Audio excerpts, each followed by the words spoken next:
This time on our global roundup of the greatest engineering catastrophes, America's first space station threatens to fall to Earth. We had 3 mission control teams, each on for 8 hours, and we began to control the Skylab 24 hours a day. Modern waterworks destabilize an ancient Italian town. I'd hate to be the one cleaning up that mess.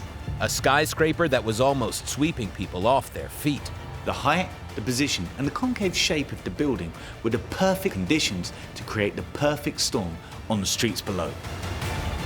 And brand new trains get too close for comfort. This led to one very close shave. With big builds, even the smallest mistake can be a huge disaster.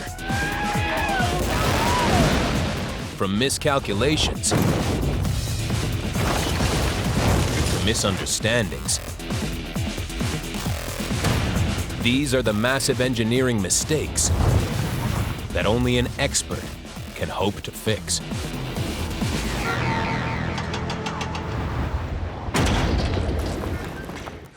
Engineers are constantly pushing the boundaries, striving to haul the world into the future.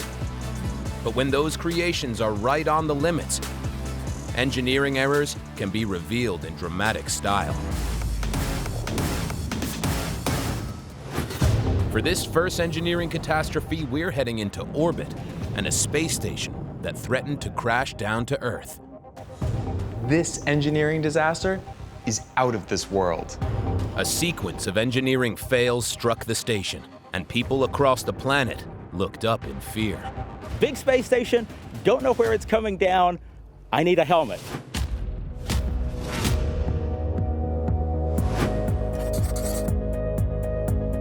July 16th, 1969, and Apollo 11 carried the first humans to the moon.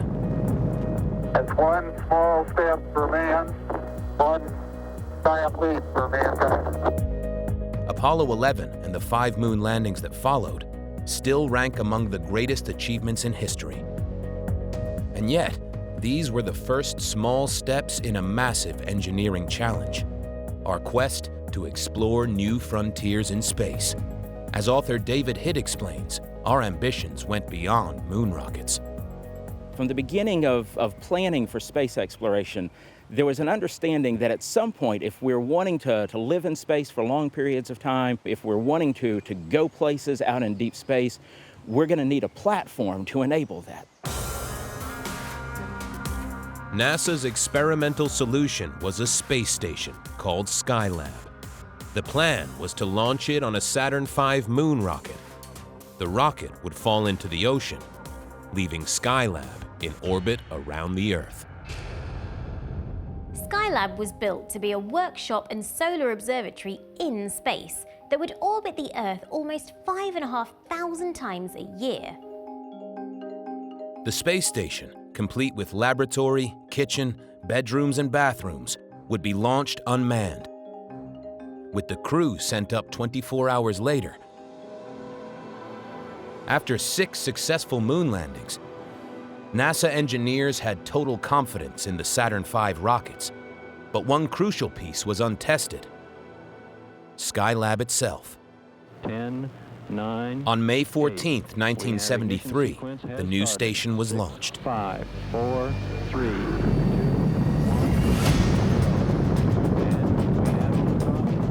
61 seconds into flight, at 1,100 kilometers an hour, Skylab punched through the sound barrier.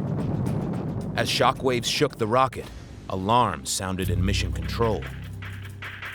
Instruments on Skylab recorded a short, unexpected sideways force. As engineers raced to decode the data, the rocket hurtled on, and 9 minutes later, Skylab was in orbit. Data streaming to mission control indicated that a paper-thin protective shield, the size of a billboard, had been ripped from Skylab's side. As the astronauts headed home to rest, they didn't know if they'd fly the next day. Before they even get home, they're hearing, hey, we've got a problem here. We have a space station in orbit, but it's crippled. And the question then becomes, just how bad is it? If the data was right, there were two major problems. The lost panel doubled as a heat shield, and the damage was blocking a solar panel from opening, leaving the station dangerously low on power and at risk of overheating.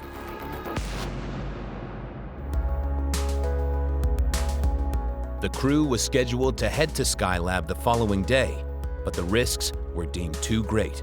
The launch was postponed. It took engineers 10 days to address the problems. You have people throughout the agency working to figure out what's happened here and what can we do to save it. And 10 days was an insanely short amount of time.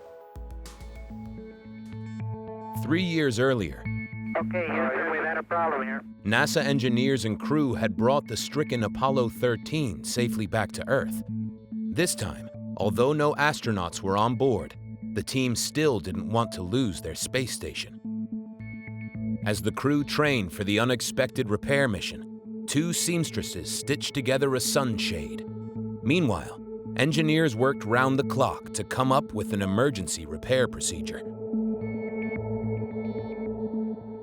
11 days after the initial disaster, the three-man crew launched on a mission to save Skylab. They had no idea what condition the space station would be in, and before docking, they flew a visual inspection. This revealed engineers had been right. During launch, one of the thermal panels broke away, ripping off one of the spacecraft's two solar panels. This prevented the other one from opening and exposed Skylab to excessive heat. NASA's official report concluded that a combination of engineering fails were to blame, from miscommunications to flawed components. The result? As Skylab went supersonic, shockwaves forced air behind the shield, and it was ripped from the rocket, damaging the solar panel as it went. With their visual inspection over, the astronauts prepared to dock with Skylab and try to repair the damage. Although the astronauts were never meant to leave their spacecraft, they actually had to climb on the outside of Skylab to address the fault.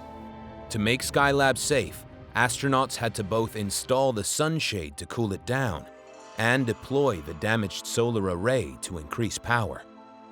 Luck was on their side. They very fortunately get out there and discover that there's actually a islet in a place that wasn't on the trainers. So thankfully they're able to run a tether through that to get purchase in order to use their clipper to cut the piece of metal that was holding the solar array in place. It deploys outward, and now for the first time they have something resembling the amount of electrical power that they were supposed to have. 2 weeks after launch, the power and temperature problems were resolved. Skylab had survived its first engineering catastrophe. The multi-billion-dollar program was back on track. With the problem solved, the lab was now working, and in its first year of orbit, 3 different crews lived on board. They're able to start doing the biomedical research, the Earth observations, the solar observations, the science that changed the way that we understand our planet. 3 crews and thousands of experiments later, the Skylab mission was declared a success. The station was left in gravity's grip and expected to fall to Earth in 10 years. But the engineering fail that made Skylab world news was yet to unfold. It was coming down much sooner than planned. The 77-ton station was expected to splash harmlessly down into the Indian Ocean in March 1983. Gravity pulls all satellites down to Earth. But in the mid-1970s, NASA engineers discovered the massive lump of metal was losing orbit faster than expected. With Skylab, it seems they had underestimated the power of the sun. Once the last astronaut had closed the door behind him, the space station was supposed to orbit the Earth for another 10 years. Skylab is there and it's in orbit, and it's essentially at that point been abandoned. It's flying overhead, people remember that it's there, but it's not being used, it's not active. What is active during this time is the sun, and in a way that nobody had anticipated. We think of space as a vacuum, but Skylab's orbit was influenced by the Earth's atmosphere. In the mid-1970s, the sun was unusually hot. The result? The atmosphere heated up and expanded. This created drag on the space station, slowing it down and starting to pull it out of orbit. NASA had underestimated the impact of solar activity, which had effectively halved its lifespan. The result? Skylab would crash back to Earth 4 years earlier than expected. Skylab was a very large chunk of metal, and people kind of understood that this was a thing that it had taken a giant rocket to put in space. This is a big thing that's up there, and now it's going to be coming down. To buy them time, NASA looked at ways to keep Skylab in orbit. One audacious plan depended on a revolutionary spacecraft that was still in development, the Space Shuttle. The shuttle would carry an Apollo capsule up to Skylab and use the capsule's thrusters to boost Skylab into a higher, longer-lasting orbit. So now we have a space station up there. The atmosphere is expanding faster than we anticipated. It's putting more drag on Skylab than we anticipated. And at the same time, down here on Earth, work on the space shuttle is taking longer than was originally anticipated. Skylab's re-entry was getting closer, but the space shuttle's launch was delayed. Eventually, it's realized these things aren't going to cross. The Skylab is going to come down before the space shuttle starts flying. Skylab was going to crash back to Earth years earlier than expected, and where it would land was anyone's guess. The idea of dropping it on somewhere like Idaho or Mississippi really got people thinking, however remote the possibility. You had people who were selling and buying Skylab hard hats to protect them. You had kind of a general sense of panic that is this thing going to land on me? NASA engineers weren't just going to stand by. Professor Bonnie Dunbar is a former shuttle astronaut, but at the time was a navigation officer at Skylab Mission Control.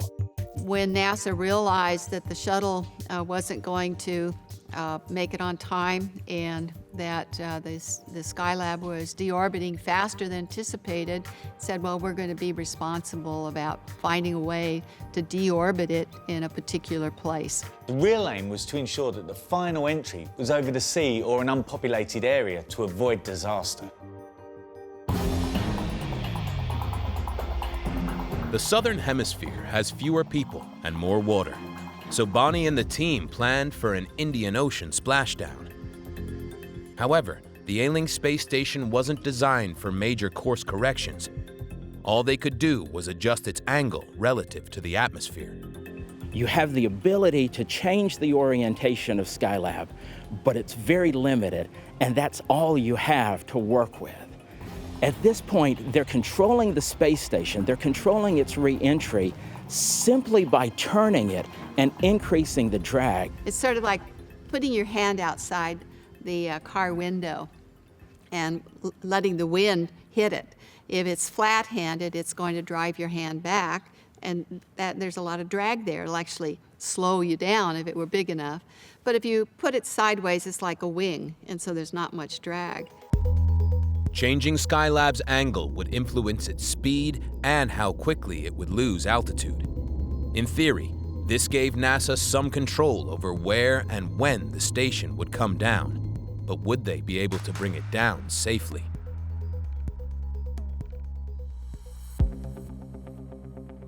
Yes, America's first space station was falling to Earth 5 years earlier than anticipated.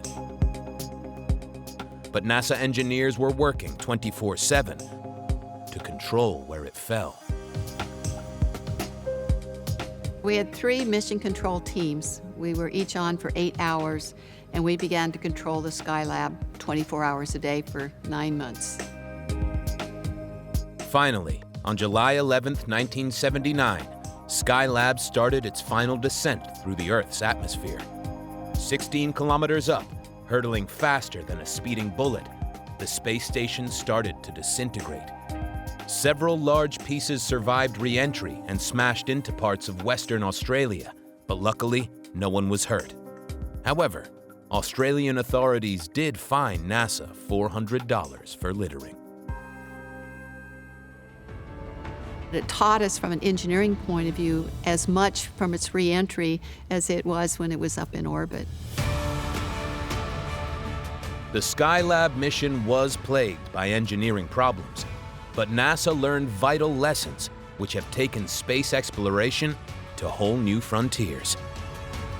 Really, everything that we're doing in spaceflight today is because of what we did with Skylab. Despite its problems, Skylab was still a hugely successful mission. Not only did it teach us a lot about what's out there, it taught us a great deal about engineering too.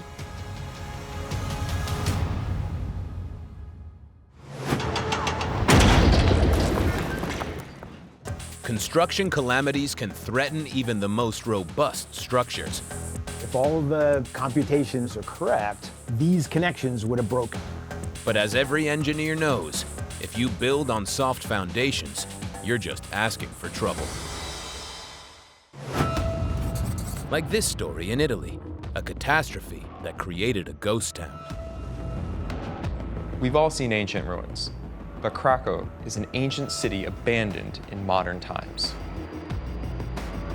Perché aver abbandonato questo paese, il quale ci ha dato tanto, sento tristezza. An engineering project to modernize this historic Italian town's waterworks helped trigger its downfall. Craco survived earthquakes, volcanic eruptions, even war. In the end, they were done in by some plumbing.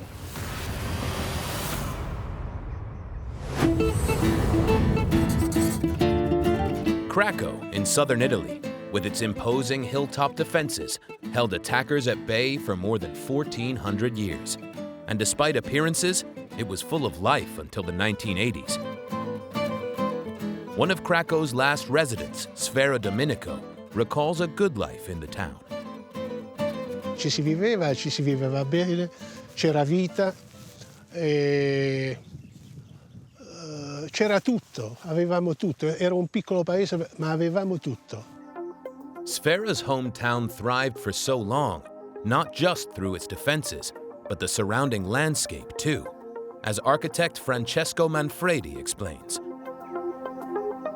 Non era solamente un caso che si andasse a costruire sulle cime, sulle montagne, sulle alture, magari dettato solo da aspetti legati alla difesa, in un'epoca in cui la difesa era quasi un elemento fondamentale per la costruzione dei centri abitati, ma anche la conoscenza geologica. For centuries, Craco sat safely on solid rock at the top of its mountain. 2 rivers at its base created fertile and rich farmland. According to archaeologist Nicola Massini, these were golden times indeed for the town. Historically, it was known as Monte d'Oro, which means in English gold mountain. The period of greatest prosperity is the 16th century, when the village counted about 2,500 inhabitants. In this period, the village expanded from the tower towards the valley. But as the city expanded, that created a problem for town planners. The town's founders built Craco directly on the exposed rock at the top of the mountain. As the population grew, room on the rocky surface reached capacity, and buildings had nowhere else to go other than down the sides. In fact, Craco's growth and prosperity was ultimately part of the problem. The trouble is, although the mountain on which Craco stands looks solid, this whole region is geologically unstable. Basilicata is the region of landslides. It was something that occurred all over the South Mediterranean region, but in Basilicata there was also the component of the geological fragility. This geological fragility is caused by a combination of soft ground and sloping sides. The sides of the mountain are formed by a layer of clay 50 meters deep, sitting on solid bedrock. Clay is made up of small, densely packed particles. When it gets wet, it turns soft. And with the added water, it gets heavier. The danger of building on clay is that if the clay gets too wet, it can slide along the bedrock underneath, taking whatever is on top of it for a ride. The steep slopes in clay explain Craco's long history of landslides.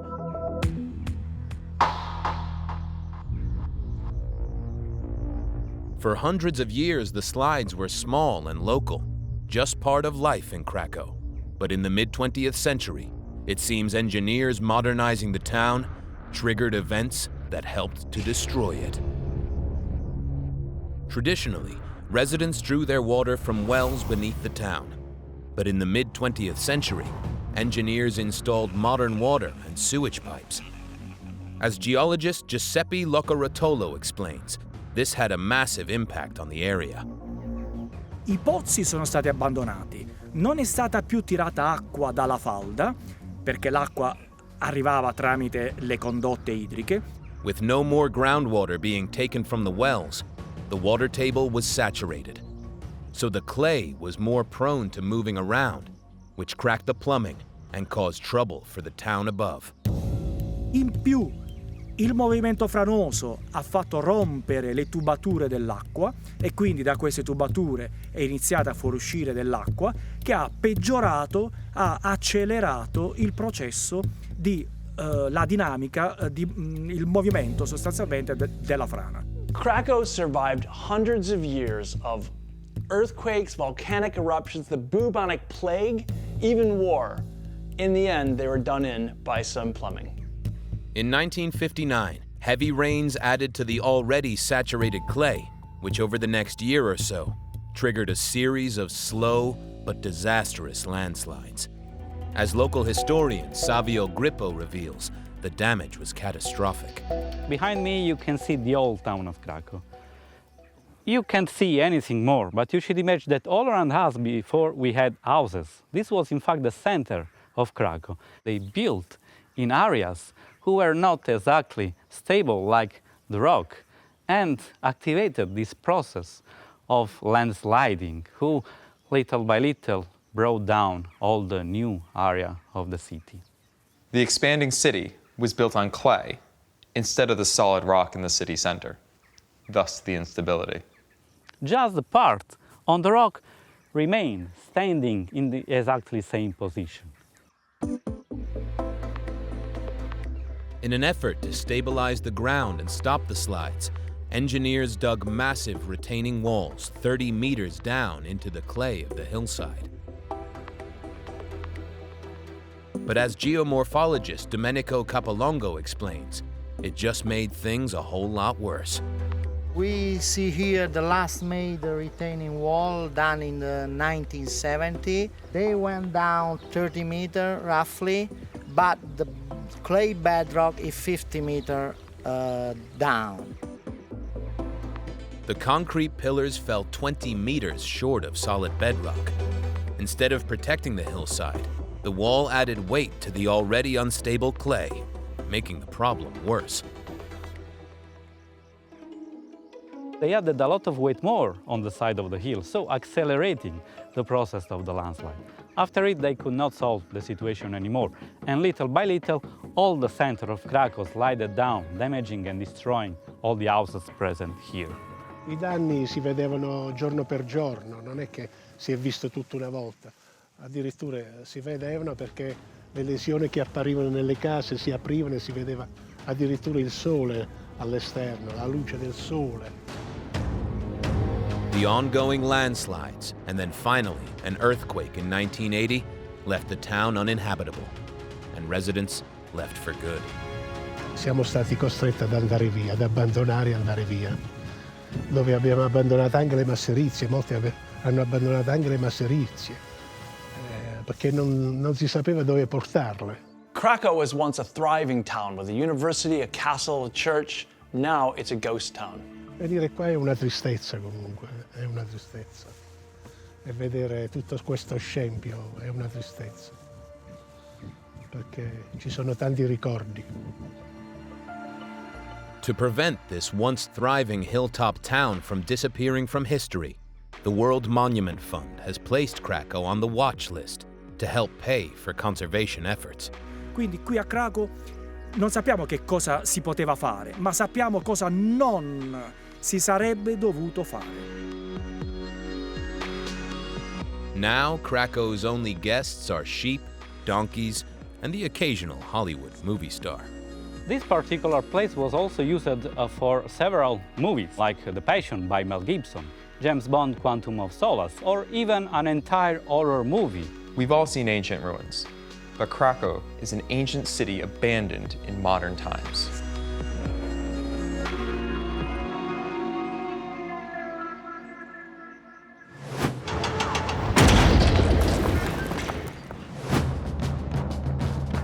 Construction mix-ups can strike anywhere. From cities to the backwoods, from bridges to dams. But nothing grabs the public's attention more than when engineering goes wrong on a skyscraper. Like these stories.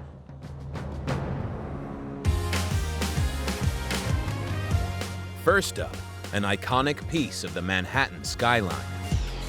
601 Lexington was built in 1977, and its revolutionary design is as impressive today as it was then. The 59-story Goliath was built on stilts, but unconventionally, they are not at the corners.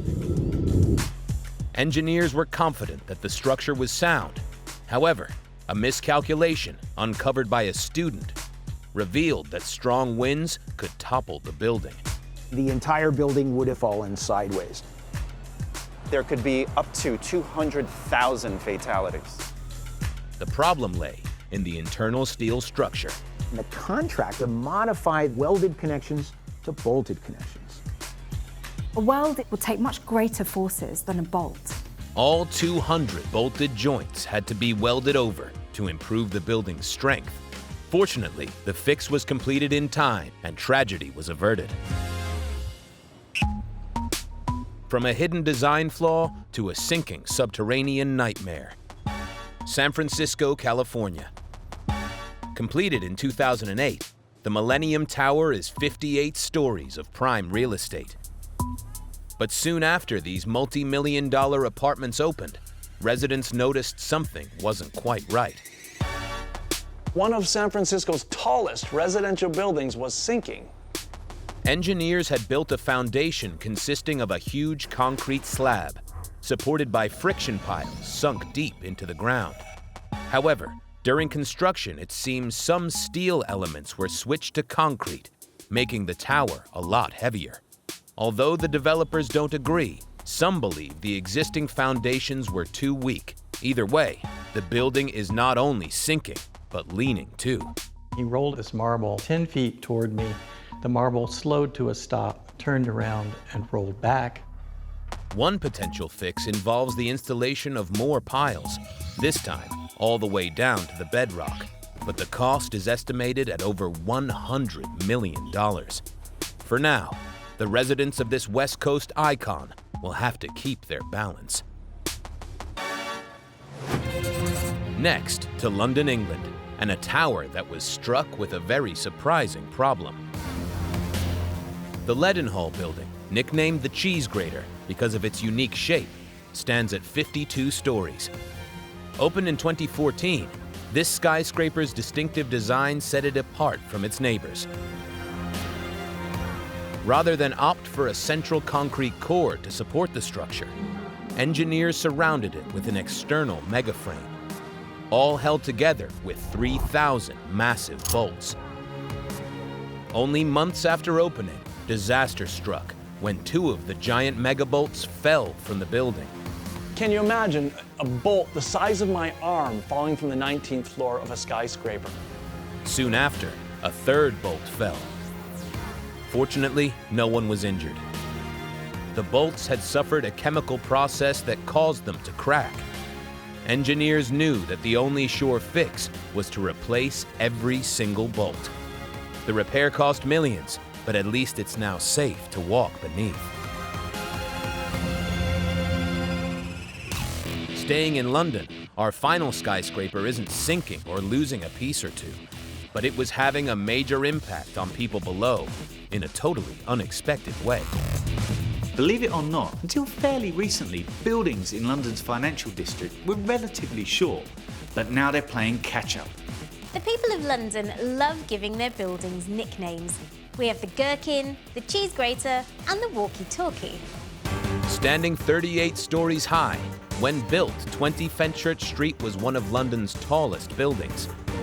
The Walkie-Talkie is a true mega-buck skyscraper. When it was sold, it was the most expensive UK building ever. But since opening in 2014, this design marvel has been fraught with issues.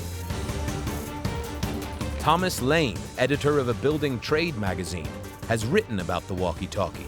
This building has suffered from quite a few environmental problems, famously the melting of cars. The owner of a luxury Jaguar was shocked to find that the building had caused damage worth around £1,000 to his parked car. The shape of the building, because it curves in at the curves at the front, actually has the effect of focusing the light like a lens. For 2 hours every day, its unique shape was focusing the sun's rays into one concentrated spot, creating temperatures of over 90 degrees centigrade at street level. The problem cost millions of pounds to fix. No wonder the building got the nickname the Walkie-Scorchy. Engineers solved this problem in May 2014 with slats on the front of the building. However, this wasn't the end of the Walkie-Talkie's issues. The tower was wreaking havoc not just with light, but with air. Volker Butgerit is an aerodynamics expert from London's Imperial College. If you put up a tall building in London, then this building is generally of a much larger scale than the surrounding buildings. And what that means is the potential for the building to impact on ground level wind environment is much stronger than it would be otherwise. On windy days, pedestrians on the ground near the building were finding it tricky to stay upright. This drafty problem was again down to the building's curved shape. Justin Parkinson works close by. But when it did open, there was another criticism about the wind that it created, the so-called downdraft. It was causing women's skirts to rise, it knocked over street signs, and people were just wondering why this particular part of London was so much windier than neighbouring areas. This downdraft effect occurs when southwest winds hit the front of the building. They're forced down towards the ground. The downdraft is made worse by another factor of this old city. Its narrow, intricate network of streets focus the wind. This part of London really wasn't designed for skyscrapers. Its plans were drawn up in the 1600s and it was made up of lots of tiny, narrow roads. The height, the position, and the concave shape of the building were the perfect storm of conditions to create the perfect storm on the streets below. The combination of strong winds and narrow streets causes a phenomenon known as the Venturi effect. Here, this occurs when air is forced through the narrow streets, resulting in a drop in pressure, but an increase in speed. The ancient roads around the Walkie-Talkie have become wind tunnels. So you can have a tall building that might be causing a downdraft, and that might have a certain strength, but if you then have an Venturi effect, that can really cause quite high winds. A series of clever solutions were put in place to tackle the tower's wind issues. Once it was discovered that the downdraft was causing this effect below, the building's management took steps to alleviate it. They put a canopy at the bottom of the building to stop the wind hitting directly at street level. What that does is it doesn't prevent the downdrafts from occurring, but it prevents them from reaching ground level. So the downdraft occurs, it disperses at high level, and so at pedestrian level, the public realm doesn't really see it anymore. So what you then need to do is really have local wind mitigation schemes in areas of interest, so soft landscaping, hedges, that sort of thing. Sometimes when you walk around tall buildings, you can see those things in action. It might sound simple, simple, but something as easy as planting trees and bushes can lessen the impact of the wind. As well as the wind canopy and soft landscaping, to diffuse the wind, engineers also added a steel mesh to the side of the building. Well, I think the trees and the canopy were probably fairly cheap, but this row of grates across the whole side of one building that's got more than 30 floors must have cost an absolute fortune. Just imagine being the person who had to climb up there and do that job, and the designer who had to work out how to install them. The world will continue to look to London as a leader in architecture and design. But when engineers push the boundaries, there will always be problems that have to be solved. I'm sure that in future architects and builders will take greater pains before the building's actually constructed to work out the effect of the wind, so they don't end up spending millions and millions of pounds on alleviating it.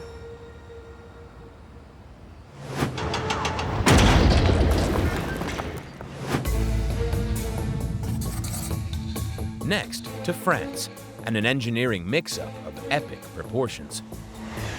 This led to one very close shave. This baffling engineering blunder came at a massive cost. A €15 billion project? This mistake is almost impossible to comprehend.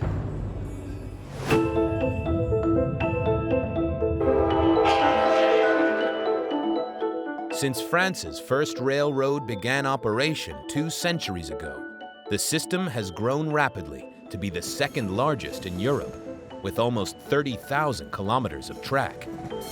It's operated by France's national rail company, SNCF, a member of the International Union of Railways, the UIC.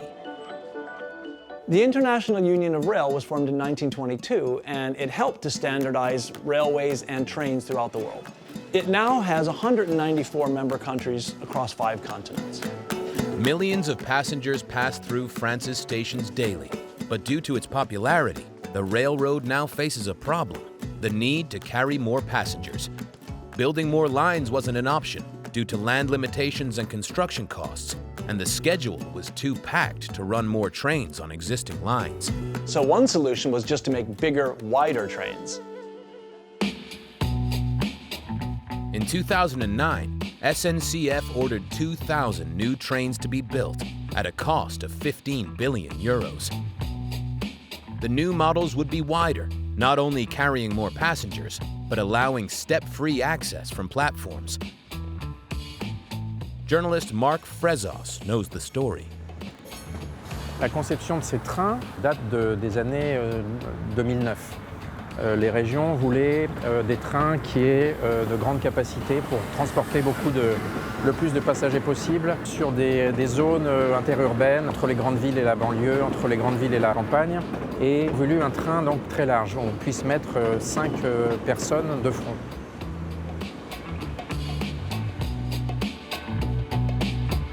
But when the new trains came into operation, a massive engineering mix-up came to light. The carriages would not fit into certain French stations. Transport writer David Haydock has an in-depth knowledge of railroads. There are 2 very important things in order to build the trains the right size. The first one is the track gauge, which is the distance between the rails. The second thing which is important is the loading gauge. The loading gauge defines the maximum height and width for railroad vehicles and their loads. It ensures safe passage under bridges and through tunnels. Loading gauges can vary across any network, even if the track gauge remains the same. In this case, the loading gauge of the new trains was too large for over 1,000 French stations. The trains didn't fit. It was like a DIY nightmare on a national scale. This oversight was down to a mix-up in the figures surrounding standardization. The problems came when these trains started to run on the network, and they were found that they would be too close to the platform. Local activist Eric Sowry is frustrated with the situation. The engineers of SNCF, they finally understood that there was a problem, when they made the first trial for real, which is incredible. When you face the reality with the first trials, oh my gosh. The carriages of the new trains were 20 centimeters wider, making them too large for many station platforms. The platform overhangs would make it impossible for them to even enter these stations at all.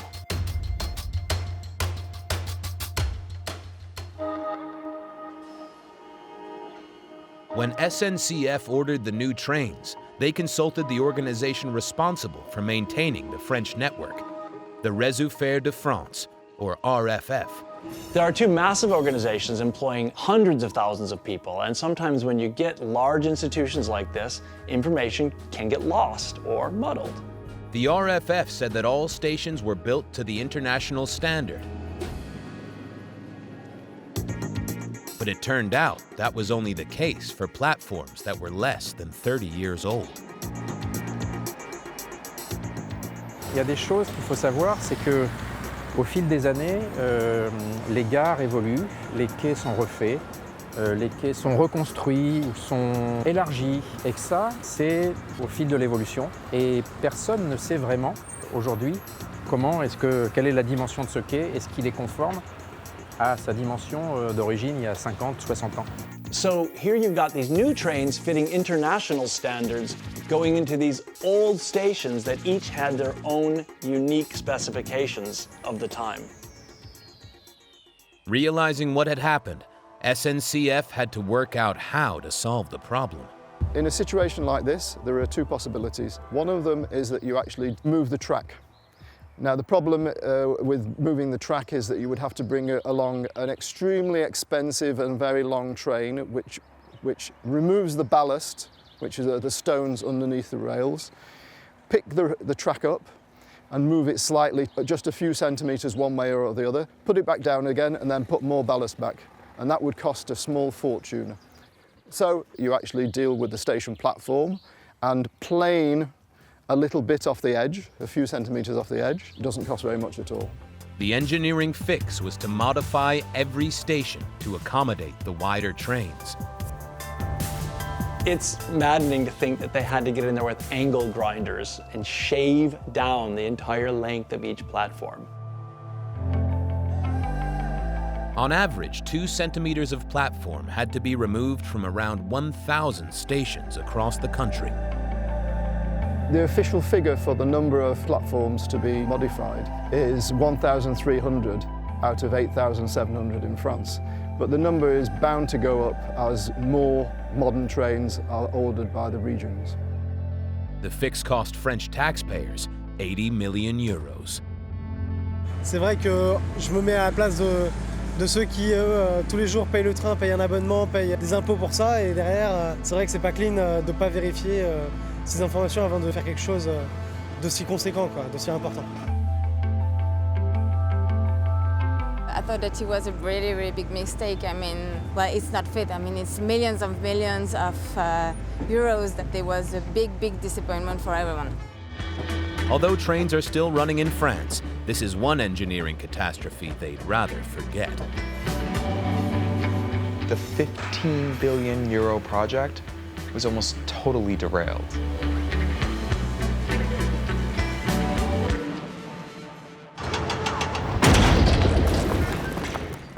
Construction calamities come in all shapes and sizes, from out of this world Okay, Houston, we've had a problem here. back down to earth. The towering to the ridiculous. And Mario Bagno want to build this place following Las Vegas or Disneyland. So long as we keep building, there will always be more engineering mistakes to fix.